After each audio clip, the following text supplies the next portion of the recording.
You can rest assured of your child's excellent performance when you register your child with Janan Schools, Bombo Kalule Campus and Kabalagala. Due to their firm educational background, we have the best facilities in both arts and sciences, fully updated to the latest sector standards, right from Senior 1 to Senior 6, in an environment that offers a chance to apply practical skills in all fields. That include a computer lab, introducing our students to the tech world, a well-organized science laboratory, a fully stocked library with all the essential books a student may need, a model farm to equip students with all the basic knowledge in agriculture, plus extra vocational skills. We promote co-curricular activities in sports like badminton, table tennis, basketball, volleyball, chess, and many more other activities. Register your child today at both campuses in Bombo Kalule and Kabalagala campus. For more information, contact us on the numbers below.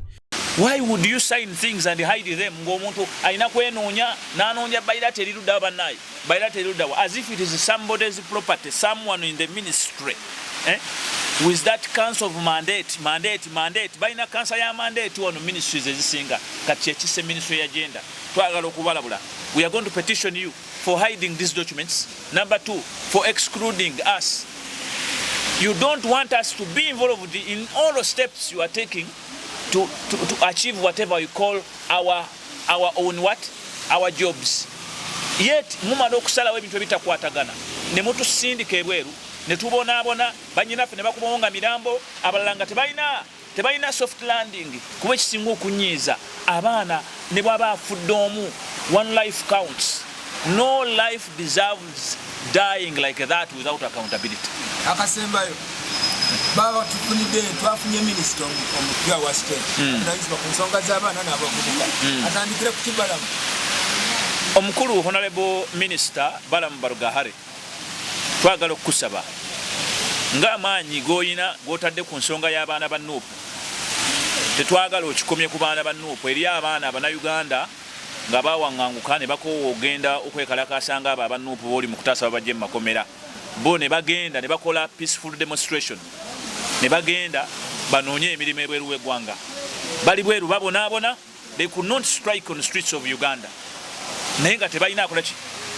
Naye koze mu ministry ng'omusajja omutaganjuzi ate yasoma n'ofuna n'eddaala erya doctorate. Obadde wansi mu bantu b'owansi obamanyi.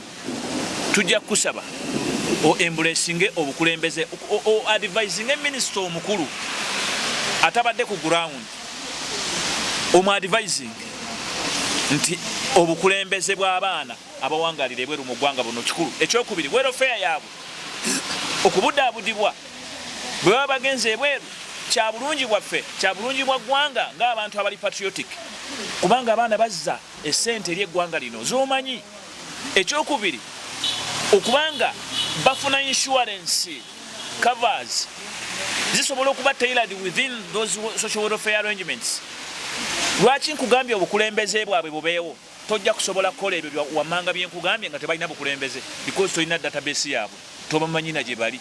You can only first create that leadership in the country, be recognized, and then you take the other step okubawa ebyo byonna bye beetaaga n'omanya naani. Because in the process of finding or getting justice, there need to be social order. So without social order, ng'ogikuliyetinze ng'oyita mu kibiina ekigwamu abaana bano abakozi n'obategera nti ono yaani era abakulembera be baliwa, you can even better manage their indisciplines or indiscipline affairs. You can better manage their welfare. You can better manage their excesses nga balina obukulembeze nga mu abayimbi oba babadde mu entertainment. Nawulira mubadde mwekolamu zi federation mwekolamu biki, neffe twagezaako ng'omukulu director Martin Wandera akyali awo twasaba busabi union yokka n'agigaana, federation bagigaana. Abaffe bano bannayuganda abagenda ebweru bwe bafuluma eggwanga lino basigala si bannayuganda nti they are not part of the Ugandan regulation to be endorsed within the same. If they are cut off, then also stop receiving their money. Stop cutting taxes from them. Kubanga tebabakwatako, they are no longer Ugandans. Nti regulations ezawano tezikyabakwata. So obubaka buno bugenda eri minister, tukwaniriza mu ministry yaffe naye nga minister gwe twesiga omujja tumanyi nti ogenda kukola ebyenjawulo ebyalemererwa Nakiwala Kiyingi n'abaasookayo abalala mu doketi yemu mwoli bo baasalawo kujoyininga racket Minista Nakiwala Kiyingi ate kino kibabulira lwatu kansubire gwe tokola ensobi ze yakola kati ali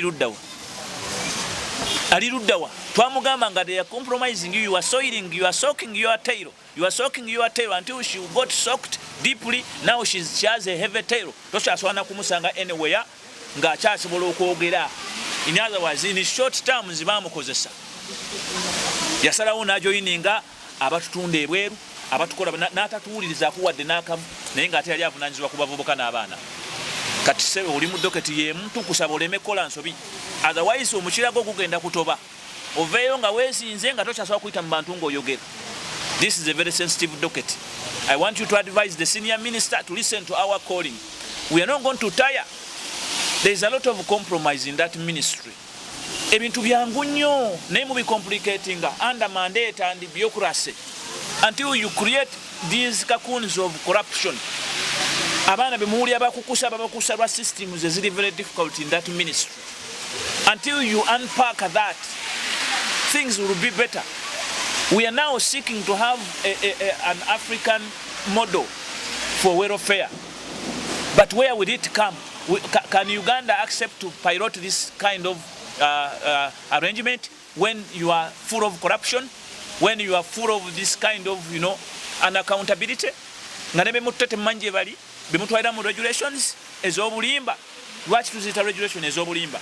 Abasajja bano boolaba abaami bano aba Ministule bakwata regulation ya 2005 ne bagiscrappinga mwaka wairo ka welfare ne bakola ya 2021 ng'eryawo just ekola bukozi gwa kutwala tolina buli gwobuuza nti wani avunaanyizibwa ku mwana ali eri sinze oli babanga aboononedde mu katale buli woogenda n'obuuza ono ng'agamba genda ewooli bw'ogenda mu Ministry of Foreign Affairs akusindika mu genda bw'ogenda mu genda ng'akusindika mu Internal Affairs naye akusindikawa.